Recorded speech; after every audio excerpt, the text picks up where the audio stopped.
coube a mim falar sobre desigrejamento nos tempos do Novo Testamento.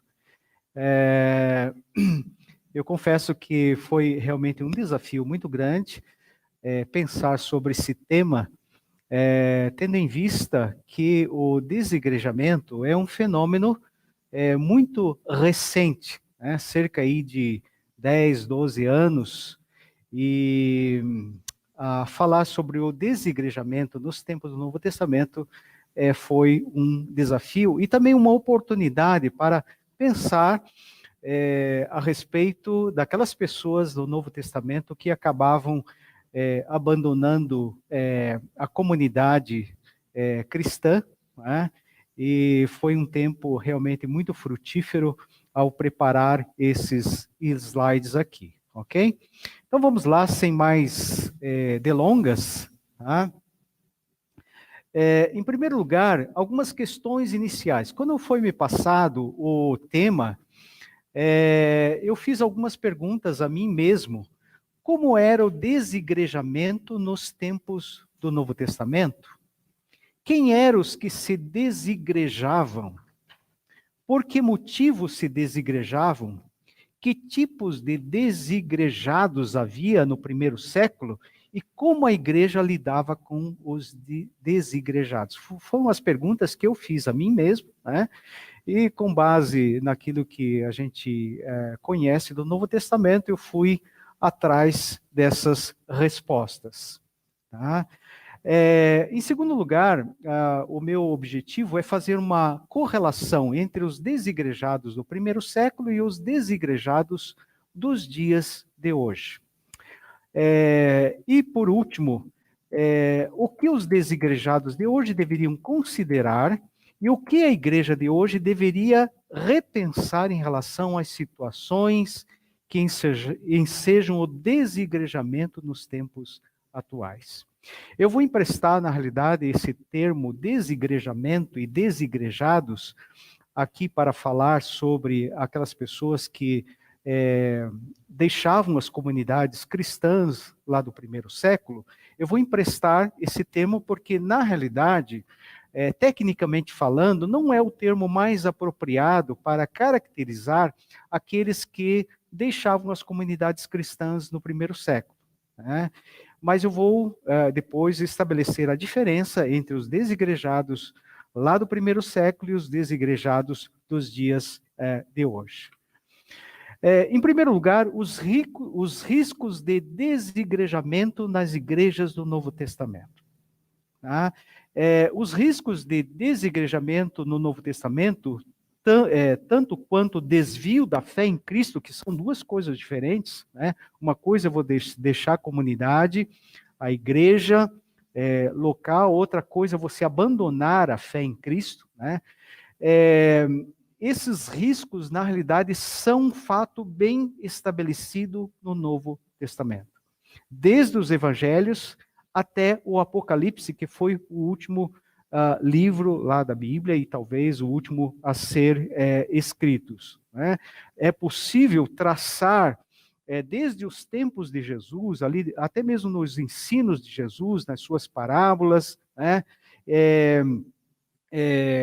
Avisos a respeito do perigo do desvio da fé cristã. Eu cito aqui alguns exemplos, lá em Lucas 6, capítulo 9, né? Jesus até mesmo disse que aquele que lança a mão do arado e olha para trás não é digno de mim, né? Lá na parábola do semeador, no capítulo 13, versos 20 e 21, a semente que caía nos pedregais e nos espinhos também nos falam a respeito daqueles que, em princípio, aceitam a semente, mas logo acabam saindo, né, por razões que a própria parábola menciona. Lá em Hebreus 2, 1 a 4, um dos temas principais de Hebreus é justamente encorajar os irmãos a não abandonarem a fé. E já no capítulo 2, nós temos ali uma exortação para prestar mais atenção na salvação, né, que eles receberam, para não se desviarem da fé. Lá no capítulo 10, versículos 24, o autor diz que não deveriam abandonar a congregação como era o costume de alguns. Significa que alguns já haviam abandonado. E assim por diante, nós podemos, em todo o Novo Testamento, traçar aí esse risco de abandono da igreja, da comunidade cristã e também da fé em Cristo. As exortações do Novo Testamento, a perseverança na fé e a frequência à igreja. Né? Pensando aqui na contraparte, né, ou de de uma outra maneira, nós vemos aqui que há também no Novo Testamento exortações abundantes a respeito da perseverança na fé e poucas passagens falam a respeito de frequência à igreja, mas a gente vê assim que existem exortações em relação à perseverança na fé e também ao não abandono da igreja. Né? A doutrina da perseverança dos santos também é bem estabelecida no Novo Testamento. Né? Aquele que perseverar até o fim será salvo. Né? Nós já vemos isso lá nos evangelhos e também vemos lá no Apocalipse. Tá? Nós temos alguns exemplos aqui, você pode observar esse range aqui de passagens bíblicas que vai desde Mateus até o Apocalipse. Né? Passando aí pelas cartas do apóstolo Paulo, passando por Hebreus, passando por Tiago, nos mostrando sobre a necessidade de perseverar na fé e também na comunhão da igreja. Quais são os motivos de desigrejamento no Novo Testamento? Né? Eu coloquei aqui alguns, é possível que haja outros. Em primeiro lugar, o sofrimento por causa do evangelho. Tá? Lá em Mateus, nós já encontramos avisos do próprio Jesus a respeito de momentos de tribulação, e ele fala que o amor de muitos esfriaria e que haveriam de trair também, né, e abandonar a fé cristã. Então a gente observa isso, e também durante o Novo Testamento é possível a gente também ver esse motivo, né, porque alguém poderia abandonar a fé. Lembremos que não era fácil ser cristão no primeiro século.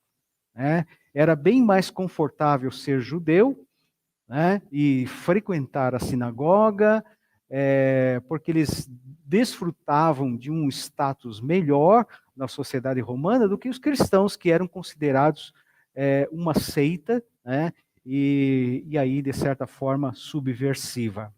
O que falar das heresias dos falsos mestres? Jesus, lá já em Mateus, avisa a respeito do surgimento dos falsos mestres com heresias e falsos ensinos, e é possível também traçar, durante todo o Novo Testamento, esses avisos e essas exortações, tendo em vista as heresias que assolaram muitas igrejas do Novo Testamento. O que falar do amor ao dinheiro e riquezas desse mundo? É possível também traçar desde os evangelhos até mesmo né, no Apocalipse. A gente vê, por exemplo, nós temos aqui em 2 Timóteo, lá no capítulo 4, me parece, 9 e 10, né, acho que está faltando o capítulo ali, nós temos Demas que amou o presente século, lá em Mateus 13, 22, na parábola ainda do semeador, Jesus fala a respeito daqueles que abandonam por conta das riquezas do mundo. Né? Nós temos as ações com motivações erradas, nós temos o caso ali de Atos 5, 1 a 11, Ananias e Safira, né, que não estavam condizentes com o espírito que havia entre os irmãos, e ali foi a causa deles também serem desigrejados, aí é outro caso, né? Nós temos membros também com comportamento moralmente inaceitável, um caso lá em 1 Coríntios 5, de 1 a 8, em que o apóstolo Paulo condena aquele caso de incesto que estava sendo tolerado na igreja lá de Corinto. O amor ao presente século, já, né, falamos sobre Demas, os comentaristas não sabem ao certo o que isso significa, talvez não tenha significado que ele tenha voltado para o mundo, mas significava que ele havia retrocedido na sua missão de acompanhar o apóstolo Paulo e tinha se voltado para as suas próprias coisas. E tem aqueles que saíram da igreja por motivos teológicos mesmo, né? Lá em 1 João 1, de 18 a 26, o apóstolo João nos fala a respeito daqueles que tinham saído do meio da comunidade, mas não pertenciam à comunidade, né? Tendo em vista o contexto ali, é bem provável que se tratava daquelas pessoas que negavam a encarnação de Jesus, cedendo a uma heresia gnóstica. E assim por diante, né, é possível que haja outros motivos aí de desigrejamento no Novo Testamento.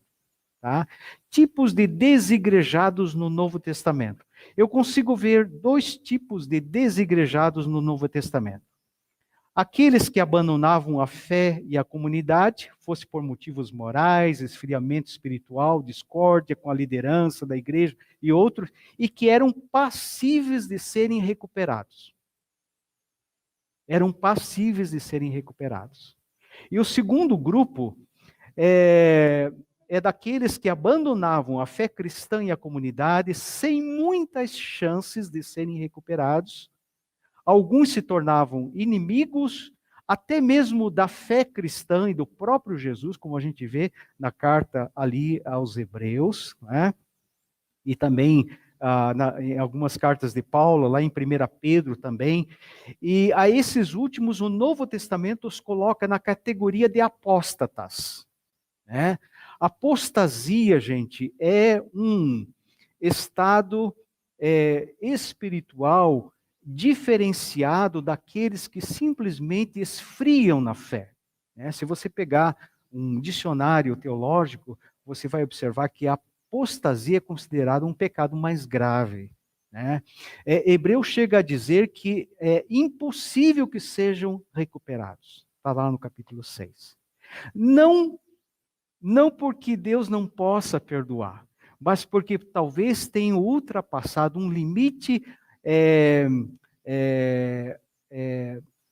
que não, de tal maneira que não podem retroceder. Se tornaram, diríamos assim, empedernidos, né? Obcecados por aquilo que creem e se tornam inimigos aí da fé cristã. É interessante que no Novo Testamento nós não vemos nenhum esforço da parte dos autores no sentido de recuperar falsos mestres ou falsos apóstolos. Você não vê isso, né? Embora a gente veja aqui que a igreja cristã procurava sim recuperar aqueles que eram recuperáveis. Tá? E aqui nós temos esse outro ponto, né? A recuperação de desigrejados no Novo Testamento. Mesmo antes de membros abdicarem da fé e comunidades, vários autores das epístolas do Novo Testamento, não somente por si só, mas encorajam os membros das igrejas a perseverarem na fé em Cristo, mas exortam as próprias igrejas e seus líderes a exortarem, encorajarem e a fortalecerem os membros mais displicentes e vulneráveis. Tem vários tipos de vulnerabilidades, né? Eu não coloquei aqui as vulnerabilidades, a fim de que não abandonem a fé em Cristo. Veja quantas passagens mostram a respeito da recuperação desses membros que estavam a ponto de abandonar a fé, ou até mesmo já tinham abandonado a congregação, a comunidade dos salvos. Desigrejados dos tempos do Novo Testamento e os desigrejados de hoje. Olha, gente, todas as situações e tipos de desigrejados do Novo Testamento são passíveis de acontecer e acontecem nos dias de hoje. Tudo que aconteceu no primeiro século é passível de acontecer nos dias de hoje. Tá? Os desigrejados do Novo Testamento são os mesmos tipos daqueles que hoje são chamados de desigrejados? É uma pergunta que eu me faço, né? E a resposta é não. Né? Por aquilo que eu pude consultar, aí na literatura especializada, né? Os desigrejados no Novo Testamento são os mesmos tipos daqueles que hoje são chamados tecnicamente desigrejados? Não. Por quê? E aqui tem mais uma pergunta que eu me fiz também. Quais as diferenças entre os desigrejados do Novo Testamento e os chamados desigrejados de hoje? E aqui eu montei uma tabelinha, tá? Para mostrar aqui aquilo que eu entendo, né? Algumas diferenças.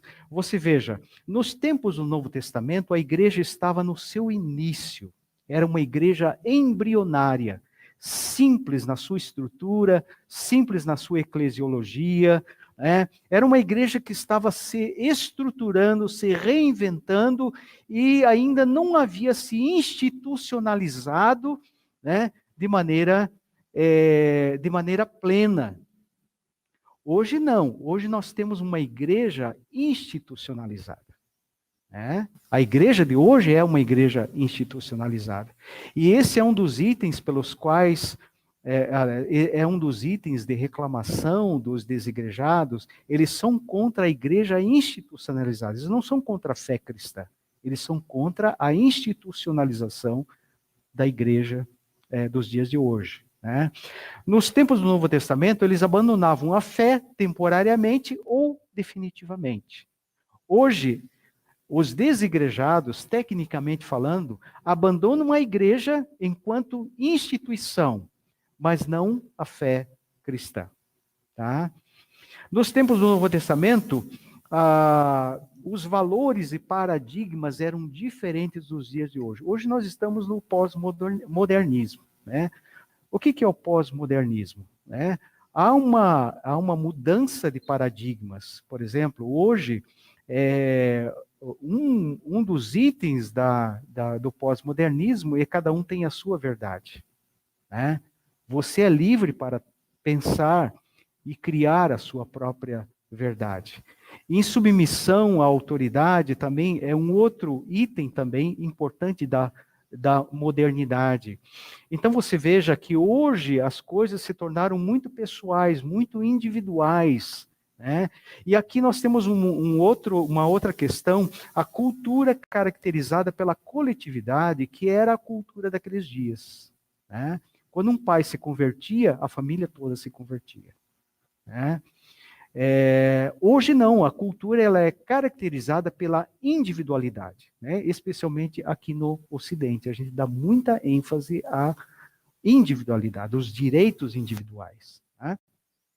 Então, são alguns das diferenças. E aí eu queria terminar dizendo, os desigrejados nos dias de hoje são mais um movimento religioso entre os muitos que aconteceram ao longo da história da igreja. Né? Eles não são simplesmente desviados da igreja, eles são um movimento religioso. Né? Os desigrejados têm razão em várias das suas posições sobre vários aspectos da igreja institucionalizada. Né? Não sobre todas as posições deles, mas em algumas eu acredito particularmente que eles têm razão. Né? Se os desigrejados quisessem se firmar como um movimento religioso cristão, deveriam repensar alguns dos seus posicionamentos e se organizarem, pois entre eles há divergências de opiniões sobre vários aspectos da vida cristã. Né? Uma delas, por exemplo, ser contra o batismo, né? Uma ordenança importante, ser contra a celebração da ceia do Senhor, contra dízimos e ofertas, ou pelo menos o emprego de dízimos, como os dízimos são empregados e as ofertas são empregadas, tá? São contra se reunir em templos, tá? Sobre algumas coisas eles têm razão, sobre outras não. E por último, a igreja institucionalizada, né, que somos nós. Deveríamos aproveitar esse fenômeno religioso e repensar também vários aspectos da nossa crença e praxis cristã, a fim de diminuir a evasão de membros e atender melhor os interesses e as necessidades das pessoas. Eu entendo que é impossível um movimento não se institucionalizar. Mas eu entendo também que é possível que a instituição, às vezes, seja muito maior do que o indivíduo e acabe, na realidade, não atendendo às necessidades do indivíduo.